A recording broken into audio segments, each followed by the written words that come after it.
Supreme court نے منگل کے روز سبریمالا مندر میں خواتین کے داخلے سے متعلق اہم کیس کی سماعت کے دوران انڈین ینگ لائر ایسوسی ایشن سے سخت سوالات کیے۔ عدالت نے دریافت کیا کہ آخر اس غیر سرکاری تنظیم کا اس معاملے میں کیا اختیار یا مفاد تھا کہ وہ اس روایت کو چیلنج کرے جس کے تحت 10 سے 50 سال کی عمر کی خواتین کو کیرلا کے مشہور سبریمالا مندر میں داخلے سے روکا جاتا تھا۔ عدالت عظمیٰ نے سماعت کے دوران یہ بھی ریمارکس دیے کہ کیا یہ تنظیم خود کو وزیر اعلیٰ سمجھ رہی تھی کہ اس نے اس نوعیت کے معاملے میں مداخلت کی۔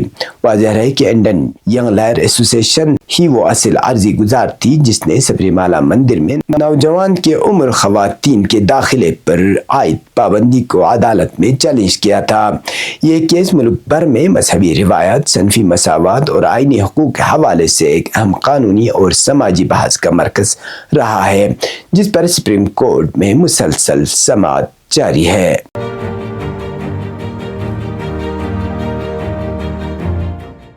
چین کے وسطی صوبے میں آتش بازی کے کارخانے میں ہونے والے دھماکے میں کم از کم 21 افراد ہلاک اور 61 دیگر زخمی ہو گئے۔ چین کی سرکاری خبر رساں ایجنسی زنہوا نے بتایا کہ دھماکہ پیر کی سپہر صوبہ ہینان کے چانشا شہر میں آتش بازی کے ایک پلانٹ میں ہوا۔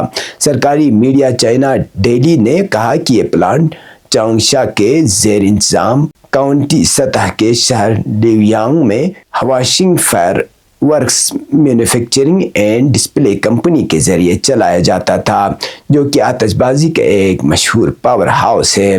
منگل کے روز سرکاری نشریاتی ادارے CCTV کی فضائی فوٹیج میں دکھایا گیا کہ سائٹ کے بعض علاقوں میں سفید دھواں اب بھی ابل رہا ہے جس میں تنصیبات منہدم یا تباہ ہو گئی ہے۔ یہ تب تک کی خبر ہے، اس کے ساتھ مجھے اور میرے ساتھیوں کو دیجیے اجازت۔ اللہ حافظ۔